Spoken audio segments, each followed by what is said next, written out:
Hello and welcome to this Scientific American custom media podcast. I'm science journalist Izzy Clark, and in this episode, we're exploring safety science.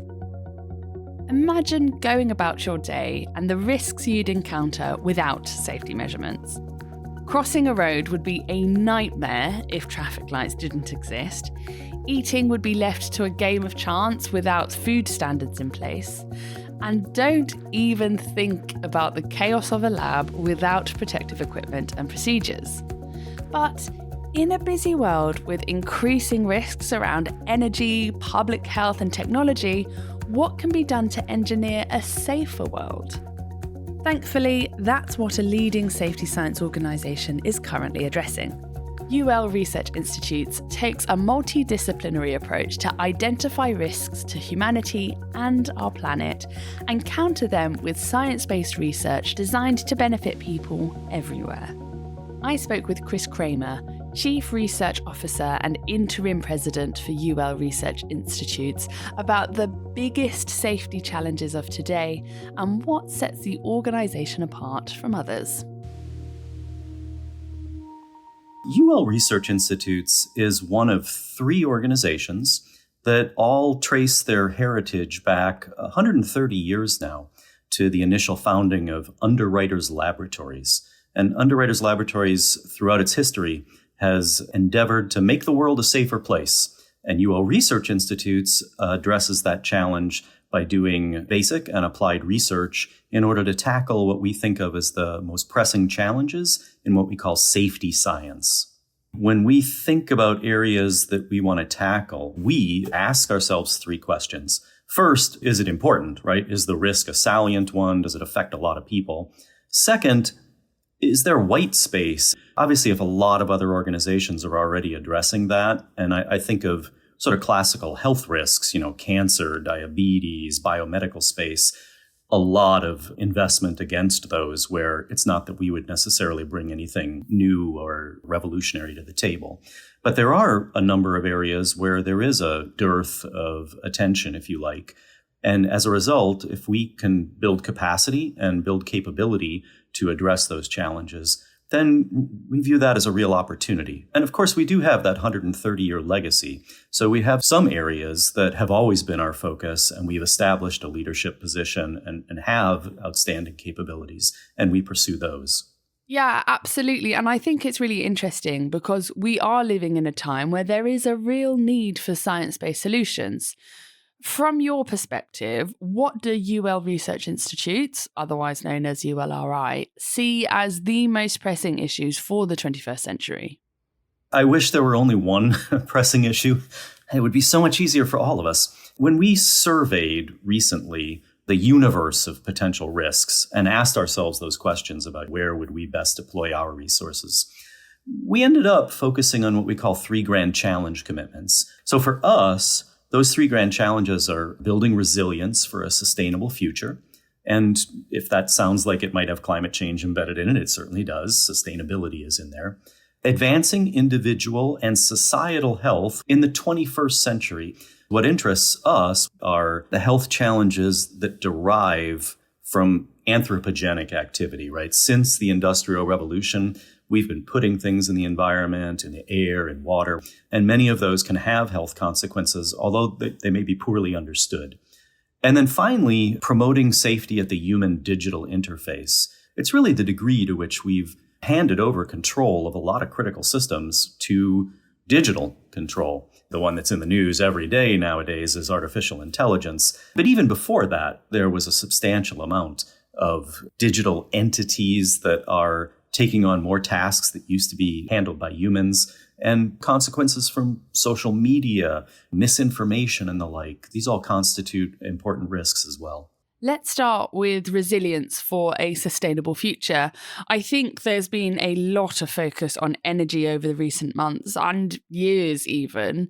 So people understandably need to power their homes, but we're also living in a circumstance where there are severe climate threats. There is a need to move away from those unsustainable methods that we can't rely on in the future or may not be able to, but that could then add pressure to the system that we rely rely on. So how can safety science mitigate that?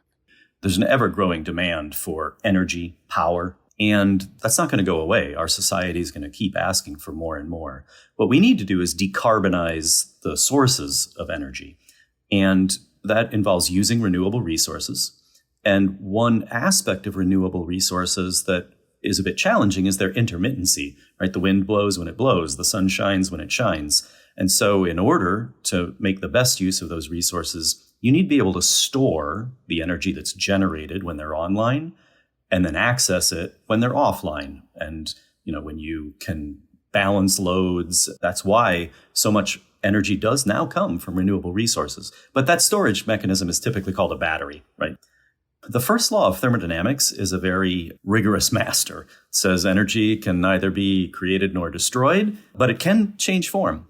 And so if you put a lot of energy into a battery and then accidentally you allow it to change form into, say, thermal energy, chemical energy, what have you, that can have disastrous consequences, right?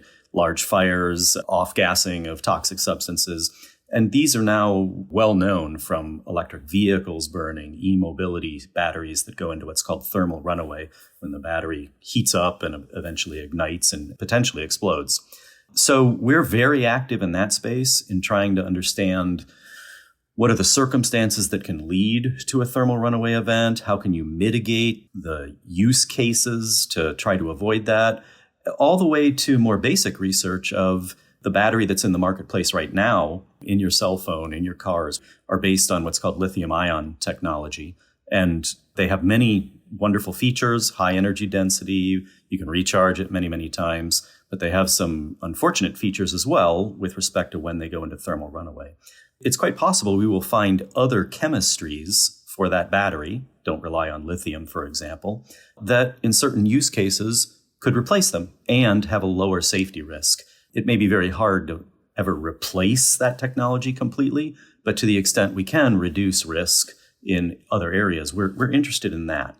And what can we do when it comes to severe climate issues? How can you help with that? And what is ULRI focusing on? The consequences of climate change are dangerous. And one is wildfires. The prevalence of fire in wildland environments has risen dramatically because of rising temperatures.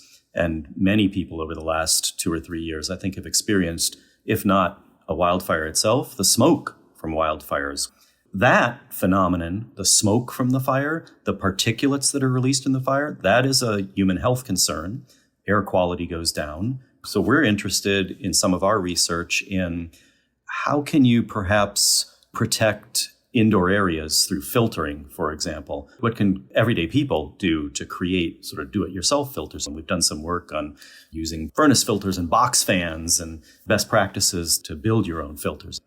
And then there's also the issue that fires may start in the wildland, but so many people now live at what's called the wildland-urban interface. It's where a city or a suburb or an exurb now touches up against traditional wildland.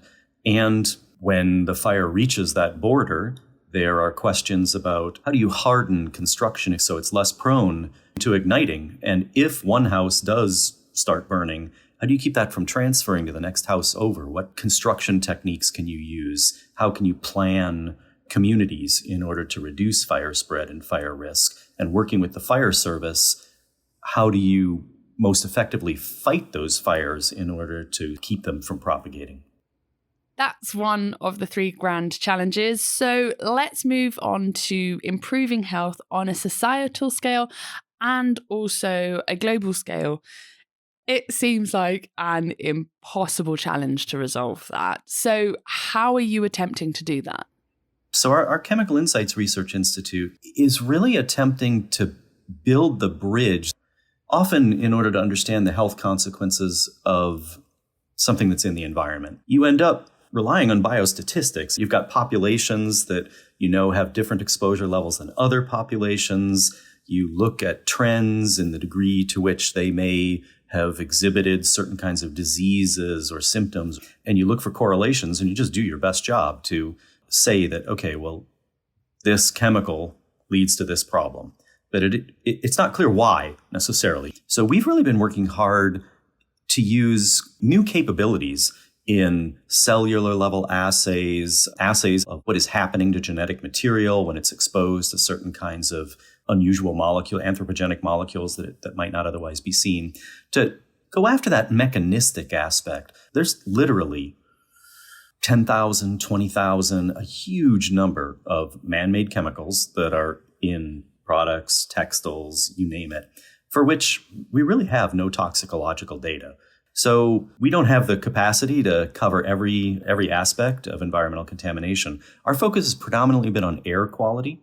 So we're looking at volatile organic chemicals that may get into building air, into classroom spaces because of things that are in those classrooms, like 3D printers, for example, additive manufacturing. And we're also interested in textiles. And part of that is because of our work with the fire service. So the fire service wears specific personal protective equipment, and it is composed of certain kinds of fabrics, textiles, that may have embedded in them things to make them more waterproof, to make them more wearable. The degree to which that contact with your skin may lead to transference of chemicals that are in the fabric, and the degree to which that may have toxicological consequences, we focus on that as well. And so that brings us onto our third of the grand challenges, security for humans in the digital world.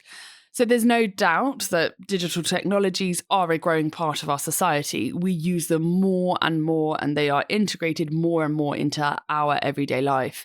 So how can you make sure that the digital future is something that is both equitable and safe?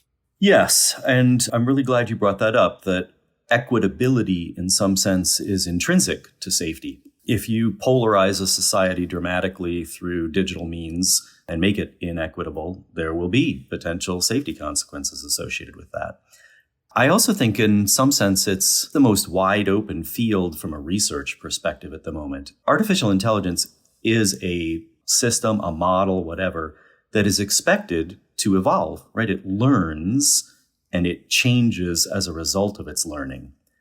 And that's what makes the safety science problem so interesting in a way. Underwriters Laboratories has spawned 3 organizations over its history. One of them is called UL Solutions. It's a for-profit company that does testing, inspections, certification, and has many, many customers who rely on it to establish that their products are safe. And there are standards, that's what our third organization does, helps to write standards. There are standards that people like UL Solutions test against in order to issue certifications. But all of those presume that the product is going to be the same a week from now as it was today. Whereas by definition, the artificially intelligent product is not supposed to be the same in a week as it is today. And so you can see how, gosh, well, you have to test it again? And if so, how often? And oh, by the way, can you somehow not just test what it does, which is the traditional thing, but wouldn't it be better if you could test the artificial intelligence component so that you know it can or can't go wandering off into a dangerous regime? But we really don't know the questions to ask yet. So it's really still at that very fundamental stage of just trying to turn up what could go wrong, what might you do about how it could go wrong, that we're trying to build the foundation for subsequent work. Well, that's what I was going to ask. How important is it for you that the information and the research that you're championing is accessible to people, that other companies can take your research and run with it? How important is that collaboration for you? It is of paramount importance to us. Prior to my arrival at UL Research Institutes in 2021, I spent 30 years as an academic researcher. I was a professor of chemistry, ultimately also an administrator at the University of Minnesota. And academic research is a terrifically powerful thing, but it historically has tended to be more about knowledge generation, publish some good papers, move on because you're sure somebody will pick that up. But if you can't get that new knowledge to ultimately influence human behavior or create a technology that is indeed taken to scale in the marketplace, then your efforts are a little bit sterile. We at UL Research Institutes are totally committed towards what's called open science, collaborative science, if you like. These problems are so big, so tough, that it doesn't just take a village. It takes a lot of villages to attack them.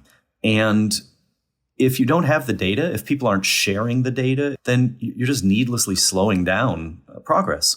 And so we're very careful that everything we do from a research perspective, we make it freely accessible. We publish all of our papers open access, but we're not just publishing those technical papers. We do have, websites dedicated to what are the best practices you can use to protect yourself when the wildfire smoke is affecting your community. What are the best practices for storing your e-mobility devices? There's no value in ownership on this knowledge. There's value in sharing. I certainly agree with that. Thank you to Chris Kramer from UL Research Institutes. This work was produced by Scientific American Custom Media and made possible through the support of UL Research Institutes. You can learn more about safety science on the UL Research Institute's website, www.ul.org. I'm Izzy Clark. Until next time.